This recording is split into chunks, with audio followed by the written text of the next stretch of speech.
আমরা ক্যান্সার নিয়ে যে সাধারণ আলোচনা করছিলাম তাতে আজকে আমরা কেমোথেরাপি নিয়ে একটু কথা বলবো। তো কেমোথেরাপি নিয়ে কথা বলতে যে আমার কিছু কথা মনে পড়ে, আগে আমি সেগুলো বলে নিই।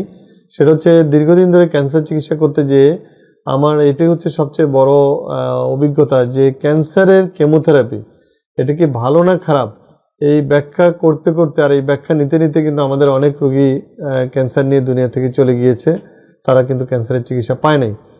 আমি যেটা গত পর্বে বলেছিলাম যে অপারেশন হচ্ছে ক্যান্সার চিকিৎসার একটা মূল ভিত্তি বা অনেক ক্ষেত্রে একক চিকিৎসা, ঠিক একইভাবে কেমোথেরাপিও অনেক ক্যান্সারের জন্য একক চিকিৎসা এবং অনেক ক্যান্সারের জন্য এটা সার্জারি বা রেডিয়েশনের সাথে খুবই একটা ওতপ্রোতভাবে জড়িত থেকে ক্যান্সারকে কিউরেবল করার জন্য খুব জরুরি একটা চিকিৎসা পদ্ধতি। কিন্তু এই চিকিৎসায় চুল পড়ে, এই চিকিৎসায় একটু খাবার দাবারের অরুচি হয়, এই চিকিৎসায় রোগীদের সাময়িক কিছু অসুবিধা হয়। এখন এই অসুবিধার কথাগুলো যত বেশি আলোচিত হয়, এই কেমোথেরাপি দিয়ে কি কি সুবিধা হয় বা কেমোথেরাপি যে কিউর করে সেটা নিয়ে বোধহয় আমাদের আলোচনাটা ওই পর্যায়ে হয়নি, যার জন্য আমাদের মধ্যে ভীতি এবং কুসংস্কার প্রচুরভাবে কাজ করে। এবং এই ভীতি এবং কুসংস্কারের জন্য কেমোথেরাপি যেখানে ক্যান্সারকে কিউর করে সেই কেমোথেরাপি না নিয়ে অনেকে বিনা চিকিৎসায় মারা যাচ্ছেন বা কষ্ট পাচ্ছেন।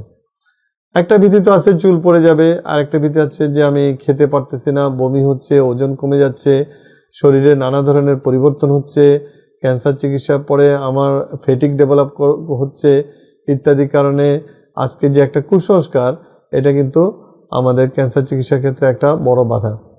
আসলে কেমোথেরাপিটা কি জিনিস? কেমোথেরাপি হচ্ছে একটা ওষুধ বা এক ধরনের কেমিক্যালস বা এক ধরনের যেটি হোক, আমি বলবো যে একটা জিনিস যেটা আমরা রোগীর শরীরে প্রয়োগ করি। কিন্তু প্রবলেমটা হচ্ছে আপনারা হয়তো জানি, শুরুতে যে আলোচনা আমরা করছিলাম যে ক্যান্সারটা কিন্তু আমাদের শরীরেরই একটা অংশ, সুতরাং কেমোথেরাপিটা আমাদের শরীরের ওই অংশের বিরুদ্ধেই কাজ করে। এখন ওই অংশের বিরুদ্ধে কাজ করতে যে সে করে কি, আমাদের নর্মাল যে কোষ তাদের বিরুদ্ধে কিছুটা কাজ করে ফেলে, সেই জন্যই এই পার্শ্ব প্রতিক্রিয়াগুলো হয়।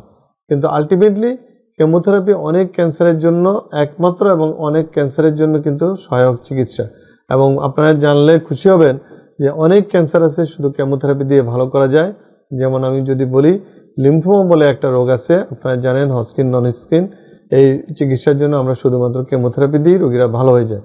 ব্লাড ক্যান্সার কেমোথেরাপিতে ভালো হয়ে যায়, লিউকেমিয়া কেমোথেরাপি দিয়ে অনেক রোগী ভালো হয়ে যাচ্ছে। তারপরে এইভাবে আপনারা জানেন যে ব্রেস্ট ক্যান্সার, যেটা এখন আমরা কিউরেবল ক্যান্সার হিসেবে পাই, এটার চিকিৎসার মূল ভিত্তি কিন্তু কেমোথেরাপি, অন্যতম মূল ভিত্তি। ঠিক একইভাবে আমরা যদি স্টোমাক ক্যান্সার, কোলন ক্যান্সার, আমরা যদি বোন ক্যান্সার, আমরা যদি এইভাবে ইসোফেগাস ক্যান্সার সহ ওরাল ক্যাভিটি ক্যান্সার, এগুলো নিয়ে আলোচনা করি, আমরা দেখব যে এই সব ক্ষেত্রেই কিন্তু কেমোথেরাপি একটা ইম্পর্টেন্ট রোল প্লে করে। কিন্তু এই ক্ষেত্রে আমরা যদি ভুল করি তাহলে কিন্তু আমাদের চান্স অফ কিউর নষ্ট হয়ে যাবে। সুতরাং আমি সবাইকে অনুরোধ করব, কেমোথেরাপি নিয়ে আর ভয় নয়, আপনারা কেমোথেরাপির ব্যাপারে ডাক্তারদের সাথে ভালো করে আলাপ করবেন এবং কেমোথেরাপির পার্শ্ব প্রতিক্রিয়াগুলো আগের থেকে জেনে নেবেন এবং পরবর্তীতে আপনারা সুন্দরভাবে কেমোথেরাপিটা রিসিভ করবেন। আমি আশা করি যদি আমরা খুব কেয়ারফুল থাকি এবং আমরা যদি একটু নিজেদের প্রতি যত্নশীল হই, ডাক্তারদের পরামর্শ যদি মেনে চলি, তাহলে কেমোথেরাপি জনিত কারণে কোনো দুর্ঘটনার সম্ভাবনা খুবই কম এবং যে পার্শ্ব প্রতিক্রিয়াগুলো হবে সেগুলো কিন্তু ইজিলি ম্যানেজ হয়ে যায়।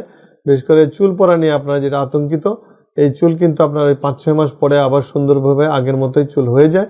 সুতরাং যে সাময়িক যে অসুবিধাগুলো হয় এগুলোকে মাথায় না নিয়ে আপনারা যদি ডাক্তারদের পরামর্শ মোতাবেক কেমোথেরাপি চিকিৎসা নেন এবং পরবর্তীতে খুব সাবধান থাকেন, তাহলে কিন্তু আমার মনে হয় কেমোথেরাপি অসুবিধা হবে না। আমি একটা অসাবধানতার উদাহরণ দিয়ে আজকে শেষ করব।